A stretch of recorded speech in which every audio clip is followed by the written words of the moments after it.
بالله وكفى وسلام على عباده الذين اصطفى ما بعد. قال الله تبارك وتعالى في القرآن المجيد والفرقان الحميد. أعوذ بالله من الشيطان الرجيم. بسم الله الرحمن الرحيم. إنا فتحنا لك فتحا مبينا ليغفر لك الله ما تقدم من ذنبك وما تأخر ويتم نعمته عليك ويهديك صراطا مستقيما. صدق الله العظيم وصدق رسوله النبي الكريم. اللهم صل على محمد وعلى آل محمد كما صليت على إبراهيم وعلى آل إبراهيم إنك حميد مجيد. اللهم بارك على محمد وعلى آل محمد كما باركت على إبراهيم وعلى آل إبراهيم إنك حميد مجيد. محترم اور معزز سامعین کرام، یہ ذوالقعدہ کا مہینہ چل رہا ہے اور اسلامی مہینوں کے اعتبار سے یہ 11واں مہینہ ہے. اللہ تبارک و تعالیٰ نے قرآن کریم میں مہینوں کی تعداد کو 12 بتلایا اور یہ 12 مہینے جب سے اللہ تبارک و تعالیٰ نے زمین و آسمان کو پیدا کیا ہے تبھی سے، اور پھر ان میں سے اللہ تبارک و تعالیٰ نے 4 مہینوں کو حرمت والا مہینہ بتلایا: شوال، ذوالقعدہ اور ذوالحجہ اور رجب. یہ اللہ تبارک و تعالیٰ نے حرمت والے مہینے اللہ تبارک و تعالیٰ نے ان کو قرار دیا. حرمت والا مہینہ اس وجہ سے بتلایا کہ ان مہینوں کے اندر اہل عرب زمانے جاہلیت میں جو دشمنی رکھا کرتے تھے وہ بھی ان مہینوں کے اندر چھوڑ دیا کرتے تھے. جو بدلہ دینے کی قوت رکھا کرتے تھے وہ بھی اس مہینے کے اندر قتال، لڑائی جھگڑا وغیرہ نہیں کیا کرتے تھے. بھلے ہی ان کے سامنے ان کے والد کا قاتل ہو یا بھائی کا قاتل ہو یا کسی قاتل ہو، اس مہینے کے اندر انہیں نہیں چھیڑا کرتے تھے. اسی وجہ سے انہیں حرمت والا مہینہ قرار دیا گیا اور یہ پہلے سے ہی حرمت والے مہینے چلے آ رہے تھے. اہل عرب بھی ان کا ادب اور احترام کیا کرتے. اس مہینے کے اندر ایک واقعہ نبی کریم صلی اللہ علیہ وسلم کے ساتھ پیش آیا اور وہ صلح حدیبیہ کے نام سے جانا جاتا ہے. بظاہر طور پر یہ معلوم ہوتا ہے کہ اس میں مسلمانوں کی شکست ہوئی، لیکن اللہ تبارک و تعالیٰ نے اس میں کھلی ہوئی فتح فرمایا، واضح فتح فرمایا قرآن کریم کے اندر. نبی کریم صلی اللہ علیہ وسلم مکے سے ہجرت کر کے جب مدینہ المنورہ آ گئے اور مکہ مکرمہ کو چھوڑ رہے تھے تو کعبۃ اللہ کو بار بار مڑ مڑ کر کے دیکھ رہے تھے، کیونکہ جس کا وطن ہوتا ہے، جہاں جس کی پیدائش ہوتی ہے، اسے اس کا وطن وہ بہت زیادہ پیارا ہوتا ہے. اسی وجہ سے نبی کریم صلی اللہ علیہ وسلم بار بار جو ہے مڑ کر کے کعبۃ اللہ کی طرف دیکھ رہے تھے. 6 سال گزر گئے. سن 6 ہجری میں نبی کریم صلی اللہ علیہ وسلم کے دل میں تمنائیں تھی، صحابہ کرام رضوان اللہ تعالی علیہم اجمعین کے دل میں بھی تمنائیں تھی کہ کسی طرح مکہ پہنچے اور خانہ کعبہ کا طواف کریں، اللہ تبارک و تعالیٰ کے گھر کا طواف کریں.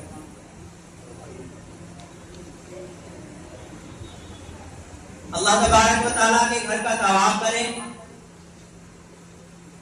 پھر اللہ کے نبی صلی اللہ علیہ وسلم نے خواب کے اندر دیکھا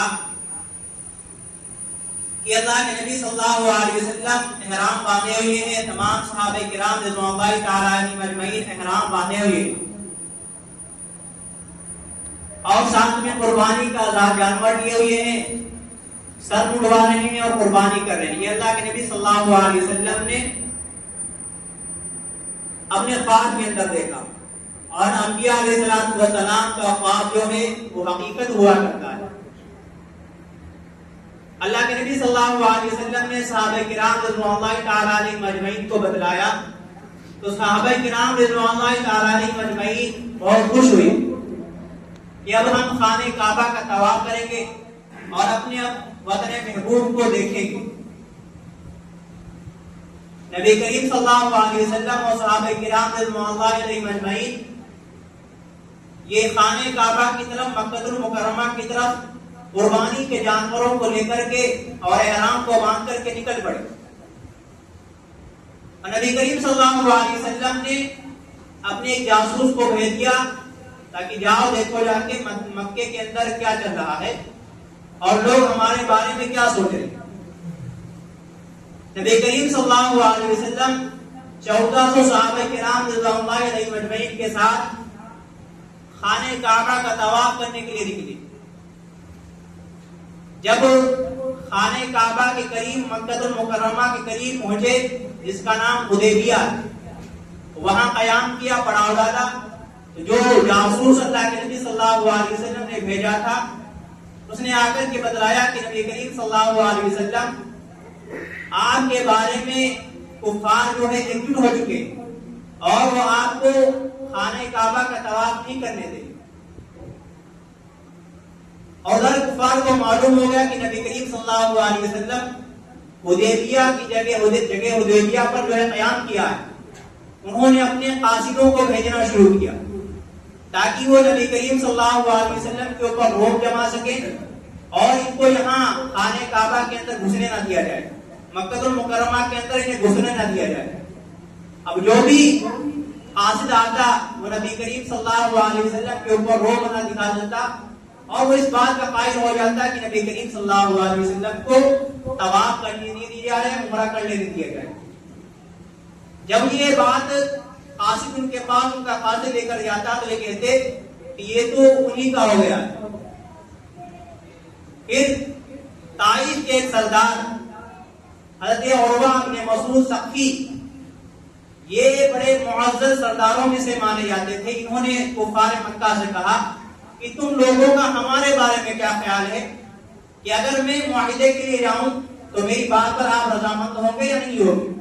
تو ان لوگوں نے کہا کہ آپ ہمارے درمیان سب سے عزت اور باوقار میں سے ہیں، آپ جو بات کہیں گے وہ آپ کی بات ہم مانیں گے۔ لہذا ان کی بات پر جو ہے سہمت ہوئے اور یہ نبی کریم صلی اللہ علیہ وسلم کے پاس معاہدہ کرنے کے لیے گئے اور نبی کریم صلی اللہ علیہ وسلم سے بات چیت کرنا شروع کیا۔ نبی کریم صلی اللہ علیہ وسلم سے مخاطب ہو کر کے فرمایا کہ تم جو ان لوگوں کو لے کر آئے ہو، صحابہ کرام رضوان اللہ تعالی علیہم اجمعین کی طرف مخاطب ہو کر کے فرمایا کہ تم جو ان کو لے کر کے جمع کر کے لائے ہو اور اپنی قوم کے خلاف لڑو گے، اگر اہل عرب یعنی مکہ والے سارے اکٹھا ہو کر کے آپ پر حملہ کریں گے تو یہ جو آپ کے جانثار بیٹھے ہوئے ہیں، آپ کے ساتھ میں آئے ہیں، یہ سب کے سب بھاگ جائیں گے اور آپ کا کوئی ساتھ بھی نہیں دے گا۔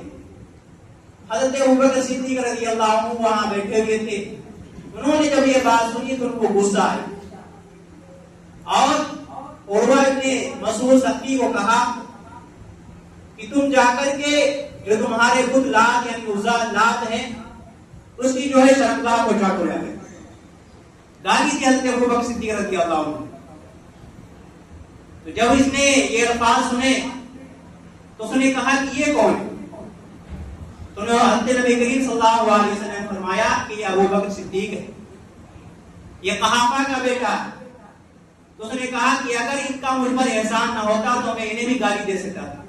ان کا احسان یہ تھا کہ اس کے اوپر قتل کا الزام تھا، دیت دینی تھی، تو حضرت ابوبکر صدیق رضی اللہ عنہ نے 10 اونٹ دے کر کے اس کو آزاد کروایا۔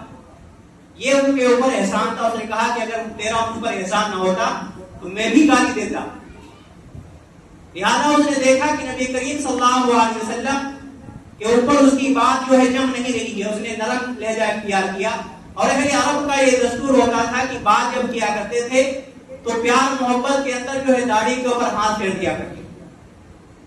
اس نے نبی کریم صلی اللہ علیہ وسلم کی طرف ہاتھ بڑھایا داڑھی کے اوپر پھیرنے کے لیے، تو ایک صحابی رضی اللہ عنہ نے ان کے ہاتھ پر جو ہے تلوار کی زرہ ماری کہ اپنا ناپاک ہاتھ نبی کریم صلی اللہ علیہ وسلم کے پاک چہرے سے ہٹا دے.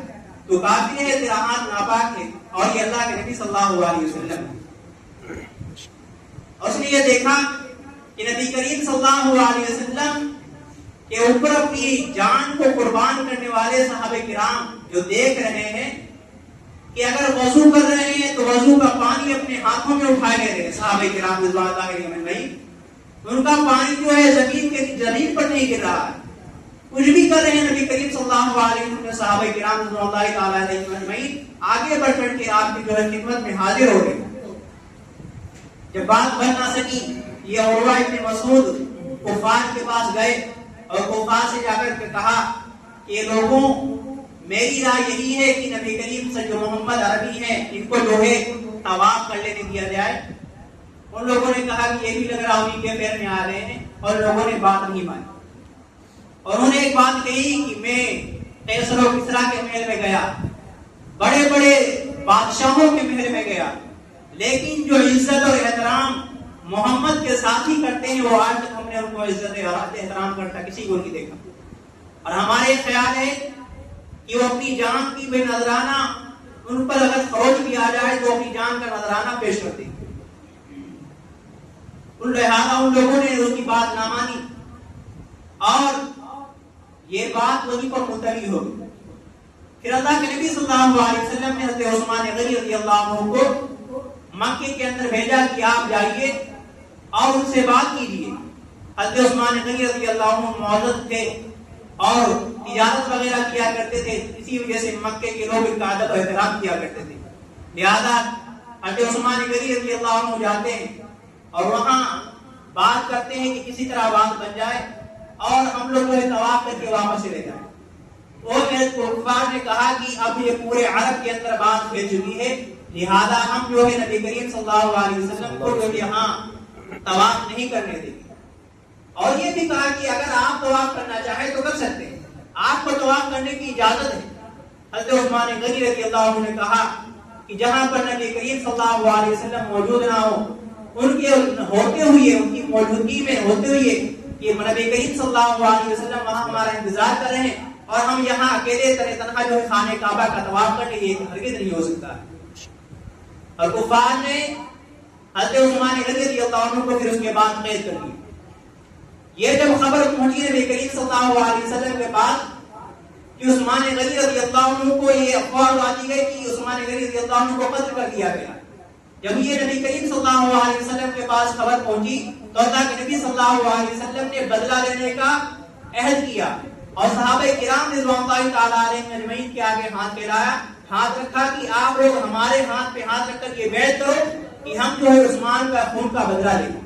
سارے صحابہ کرام رضوان اللہ تعالی علیہم اجمعین نے نبی کریم صلی اللہ علیہ وسلم کے ہاتھ کے اوپر ہاتھ رکھا اور پھر اللہ کے نبی صلی اللہ علیہ وسلم نے اپنا ہاتھ ایک اوپر رکھا, کہا کہ عثمان کا ہاتھ. پھر کفار نے جو ہے سہیل بن عمرو کو اپنا قاصد بنا کر بھیجا کہ آپ جائیے اور ان سے بات کیجیے اور شرائط رکھیے. سہیل بن عمرو بات چیت کرنے میں بڑا ماہر آدمی تھا, فصاحت و بلاغت کے اندر. یہ شخص آتا ہے نبی کریم صلی اللہ علیہ وسلم کے پاس اور یہ کہتا ہے کہ آج اس سال جو ہے آپ طواف نہیں کریں, آئندہ سال آئیں کہ آپ طواف کریں اور طواف کرنے کے اندر کچھ شرطیں رہیں گی, تب آ کر کے جو ہے آپ طواف کریں گے. اللہ کے نبی صلی اللہ علیہ وسلم نے فرمایا کہ ٹھیک ہے, آپ اپنی شرائط بتائیے. اللہ کے نبی صلی اللہ علیہ وسلم سے بتلایا گیا کہ آپ جو ہے آئندہ سال اگر آئیں گے تو صرف تلوار لے کر کے آئیں گے اور وہ تلوار میان کے اندر ہی رہے گی, باہر نہیں نکلے گی. اللہ کے نبی صلی اللہ علیہ وسلم نے اس بات کو قبول کیا. دوسری شرط یہ رکھی کہ آپ جو ہے آپ میں سے ہم میں سے جو مکے کے اندر جو مسلمان ہوگا اور آپ کی طرف جو آئے گا آپ اسے واپس کریں گے. ہمارا آدمی جو بھی آپ کی طرف جائے گا آپ اسے واپس کریں گے اور آپ کی طرف سے جو کوئی آئے گا مکہ المکرمہ کے اندر وہ آپ کو واپس نہیں کیا جائے گا. اللہ کے نبی صلی اللہ علیہ وسلم نے اس بات کو ہی منظور کی اور حضرت علی رضی اللہ عنہ کو بلا کر کے کہا کہ علی آپ لکھیے ایک شرائط. حضرت علی رضی اللہ عنہ نے جب لکھنا شروع کیا تو اللہ کے نبی صلی اللہ علیہ وسلم نے سب سے پہلے بسم اللہ الرحمن الرحیم لکھوایا. جب سہیل بن عمرو نے دیکھا کہ یہ لکھا ہے بسم اللہ الرحمن الرحیم، وہ کھڑا ہو گیا کہ ہم تو اللہ کو جانتے ہیں، رحمان الرحیم کون ہے؟ صرف یہ نہیں کہ بسم اللہ، میں شروع کرتا ہوں اللہ کے نام سے. یہ رحمان اور رحیم ہم نہیں جانتے ہیں کون ہے، کیونکہ وہ اللہ تبارک و تعالیٰ کو جانتے تھے. رحمان اور رحیم اللہ کی صفات اور خصوصیات کو نہیں جانتے. پھر اس کے بعد جو ہے محمد رسول اللہ لکھوایا. اللہ کے نبی صلی اللہ علیہ وسلم نے جب محمد رسول اللہ لکھوایا تو وہ شخص کھڑا ہو گیا کہ ہمارا اور آپ کا جھگڑا تو اسی بات پہ ہے کہ ہم آپ کو رسول نہیں مانتے. اگر ہم آپ کو رسول مان لیں تو ساری لڑائی ختم ہو جائے رائے کرنے کی. اس نے کہا کہ یہ لفظ بھی کاٹا جائے محمد رسول اللہ، بلکہ لکھا جائے محمد بن عبد اللہ. تو حضرت علی رضی اللہ عنہ سے اللہ کے نبی صلی اللہ علیہ وسلم نے فرمایا کہ یہ الفاظ کو کاٹ دو، محمد رسول اللہ کو کاٹ دو. حضرت علی رضی اللہ عنہ نے کہا کہ میں اپنی جو ہے اپنی ذات کو مٹا سکتا ہوں، لیکن آپ کے جو ہے نام کو نہیں وہ مٹا سکتا. اللہ کے نبی صلی اللہ علیہ وسلم نے فرمایا کہ آپ مجھے دکھاؤ کہاں پہ نام لکھا ہوا ہے. اللہ کے نبی صلی اللہ علیہ وسلم کو نام دکھایا تو اللہ تبارک و تعالی اللہ کے نبی صلی اللہ علیہ وسلم نے خود اپنے ہاتھوں سے اس نام کو مٹایا. یہ صحابہ کرام رضوان اللہ تعالی علیہم اجمعین کی محبت، کفار نے صحابہ کرام رضوان اللہ تعالی علیہم اجمعین کو غلانا چاہا اور نبی کریم صلی اللہ علیہ وسلم کو چیتاونی بھی دی کہ آپ جن کے بلبوتے پر یہاں آئے ہیں، اگر اہل عرب یعنی مکہ والے آپ کے اوپر چڑھائی کریں گے تو یہ لوگ تو آپ کو چھوڑ کر بھاگ جائیں گے. تو صحابہ کرام رضوان اللہ تعالی علیہم اجمعین کو اس پہ غصہ آ گیا کہ ہم موسیٰ علیہ السلام کی قوم میں سے نہیں ہے کہ موسیٰ علیہ السلام کو کہا تھا کہ چلے جاؤ، ہم یہیں بیٹھے ہیں، آپ کا انتظار کریں کہ آپ ہی وہاں ملاقات کر کے آ جاؤ، بلکہ ہم اپنے آخری خون تک جو ہے آپ کا ساتھ دیں گے. یہ صحابہ کرام رضوان اللہ تعالی علیہم اجمعین کا ایمانی جذبہ. اور کفار نے اس بات کے اوپر روک بھی ڈالا کہ جو نبی کریم صلی اللہ علیہ وسلم کر رہے ہیں تنہا تنہا جو ہے کر رہے ہیں، لیکن صحابہ کرام رضوان اللہ تعالی علیہم اجمعین اس کام کو آگے بڑھ چڑھ کے بڑی تیزی کے ساتھ حصہ لے رہے ہیں. اگر آپ تھوک بھی رہے ہیں تو تھوک زمین پر نہیں گر رہا، بلکہ صحابہ کرام رضوان اللہ تعالی علیہم اجمعین کے ہاتھوں پر لے رہے ہیں اور وہ صحابہ اپنے ان کے تھوک کو اپنے جو ہے جسم پر مل رہے ہیں. وضو کا پانی زمین کے اوپر نہیں گر رہا، وضو کا پانی اپنے ہاتھوں کے اوپر لے رہے ہیں اور اپنے بدن کے اوپر مل رہے ہیں، تبرک سمجھ رہے ہیں. یہ دیکھ کر ان کے دل کے اوپر خوف محسوس ہوا. یہ عظمت، یہ شان و شوکت یہ ہم نے کسی بادشاہ کے اندر نہیں دیکھی، یہ محمد صلی اللہ علیہ وسلم کے ماننے والوں کے اندر دیکھی. جب یہ سنے کیا یہ شرائط لکھے گے، صحابہ کرام رضوان اللہ تعالی علیہم اجمعین خفا ہوئے، ناراض ہوئے، لیکن بولنے کسی کو ہمت نہیں ہوئی. حضرت عمر رضی اللہ عنہ نبی کریم صلی اللہ علیہ وسلم کے پاس آئے اور کہا کہ اللہ کے نبی، کیا اسلام دین جو ہے دین اسلام سچا نہیں ہے؟ کیا آپ سچے نبی نہیں ہیں؟ تو اللہ کے نبی صلی اللہ علیہ وسلم نے فرمایا کہ ہاں دین اسلام سچا ہے، میں سچا نبی بھی ہوں، لیکن جو ہم نے جس باتوں پر شرائط جو معاہدہ کیا ہے یہ بہتر ہے. لیکن پھر حضرت عمر رضی اللہ عنہ حضرت ابوبکر صدیق رضی اللہ عنہ کے پاس گئے. حضرت ابوبکر صدیق رضی اللہ عنہ نے کہا کہ جو اللہ کے نبی صلی اللہ علیہ وسلم نے کیا وہ بہتر ہے. پھر حضرت عمر رضی اللہ عنہ کو افسوس ہوا کہ ہم نے جو ہے نبی کریم صلی اللہ علیہ وسلم کے خلاف بولا، لہذا میری کیا مجال ہوتی ہے کہ ہم نبی کریم صلی اللہ علیہ وسلم کے خلاف بولیں. اس کے اگلے سال جو ہے اللہ کے نبی صلی اللہ علیہ وسلم بڑی شان و شوکت کے ساتھ اللہ کے نبی صلی اللہ علیہ وسلم جو ہے فتح مکے کے اندر داخل ہوئے. آپ نے حج بھی کیا اور عمرہ بھی کیا. واقعہ یہ ہو گیا تھا کہ یہ شرط جو رکھی گئی تھی کہ آپ کے آدمی جو مکے کے اندر آئیں گے آپ کو واپس نہیں کیا جائے گا، اور جو ہمارے آدمی جو آئیں گے آپ کو جو ہے واپس کرنا پڑے گا. تو یہ ہوتا تھا کہ جو مدینہ المنورہ کا آدمی مکے کے اندر جاتا تھا اس کو جو ہے بہت پریشان کیا جاتا تھا، مارا جاتا تھا، کودا جاتا تھا، بہت تکلیفیں دی جاتی تھی. اور جو مسلمان ہو کے مدینہ المنورہ آیا کرتا تھا اسے مجبوراً جو شرائط کے تابع سے اسے واپس کیا جاتا تھا، اسے بھی پریشان کیا جاتا تھا، اسے بھی تکلیفیں دی جاتی تھی. تو یہ جو بیچ کے لوگ تھے یہ ایک گھاٹی کے اندر جمع ہو جایا کرتے تھے اور یہ جمع ہو کر کے انہوں نے یہ کام کرنا شروع کر دیا کہ کفار کا جو بھی قافلہ آتا اسے ڈوبنا شروع کر دیتے، ان کو جو ہے مارنا شروع کر دیتے. اس چیز سے عاجز آ کر کے کفار کے لوگوں نے کہا کہ یہ جو شرط لگائی گئی ہے اسے ختم کر دیا جائے اور یہ معاہدہ ہی ختم کر دیا جائے.